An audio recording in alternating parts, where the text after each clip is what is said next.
Lang mga lights, video lang natin. Honda XADV 750. Ayan, nakagawa na tayo ng bracket na first bracket nagawa natin dito sa Honda XADV natin na pattern natin. So, ito yan. Pakita natin. Ito siya, pag hindi pa siya napapowder coat, di pa naglilinis. Pakita natin na solid stainless na 12mm yan. Natin yung welding yan, napakinis ayun, no? TIG welding, kaya nag-penetrate talaga sa loob. Ang ganda niyan. Itong part na medyo critical, ito yung nagdadala ng weight ng buong bracket at ng box. Nakadoble, so dalawang 12mm.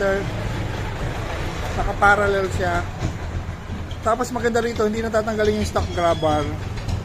So ito siya pag hindi pa napapowder coat. Pero ipapowder coat pa to. Ayan, pwede na to pambenta. Ang presyo na to 7K, ganyan yung pag nakabet mga LEDs. So tinanggal lang natin yung box. Yung unang gawa ito, pero yung huli mas maganda na. Mas mahaba na yung kabitan ng tapak. Inod lang natin to kasi nga unang gawa to sa akin naman yun eh. So mas mahaba na to, hanggang dito na siya. So ayan yan mga LEDs, yung position niya hindi siya gaano nakayuko, hindi gaano nakatingala, sakto lang. Tapos ito pa rin yung stock grab bar, hindi natatanggalin. Yun ang maganda ron.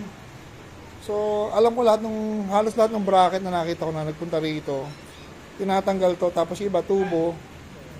At may mga na-repair na nga kami na bali. Ito, matibay ito. So, ayan o. Honda XADV, heavy duty tapax bracket, stainless na powder coated. Mamaya kakabit natin yung bracket, yung top box. Nakakapit na talaga yun, tinanggal namin para may pattern lang. So ayan, kung may Honda XADV kayo, wala pa kayong top box bracket, ito yung top box bracket na hindi kinakalawang kasi stainless yan. At hindi na siya mababali kasi solid na stainless yan. Ayan o, nakita nyo, doble. So hindi na mababali, hindi kinakalawang. Unlike nung mga alloy na puputol, so delikado. Yan, available yan mga LEDs. Ito yun o, 7,000 only, top box bracket ng Honda XADV. And thank you. Ito pa mga LEDs, mga ka-Honda XADV, papakita na natin. Ito na siya pag may top box bracket.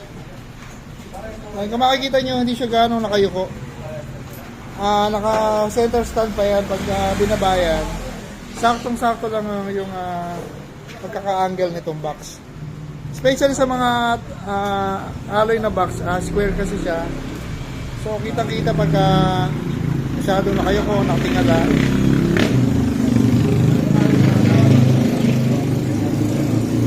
So, available na yan. Pwede kayo mag-order sa akin or via my page.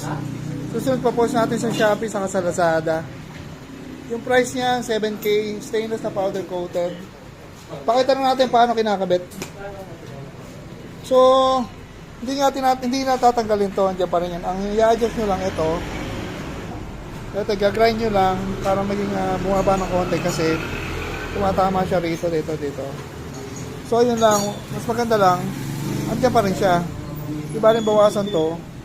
So, pag magkakabit kayo, kakabit nyo yung box, papatong nyo itong stock grab bar, papalitan nyo rito ng mas mahaba. Hindi pala, na mas flat. Kasi pagka makapal to, tatama rito nga dito. So, kaya ginawa namin ganyan. Para hindi siya tumama. So, ayan yan, o.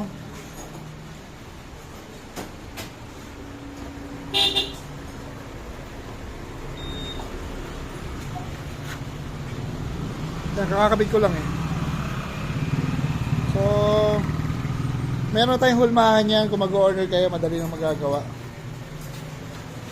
Susunod yung crash guard naman ang gagawin natin.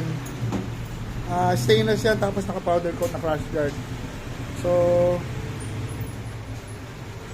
siyempre mas mura yan, saka quality. Parang yun ang crash guard na stainless na naka-powder coat. Ano.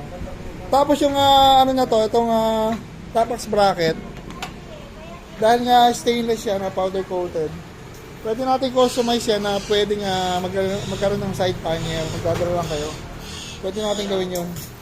Pwede natin tanggalin yung bracket na i-adapt dito na tornilyo. So ganoon na gagawin natin. Ayan. Honda XADV, top box bracket, stainless na powder coated. TIG welded, 7K lang. Hindi na tatanggalin ng stock grab bar. By Nelson Red yan, mga Reds. Thank you.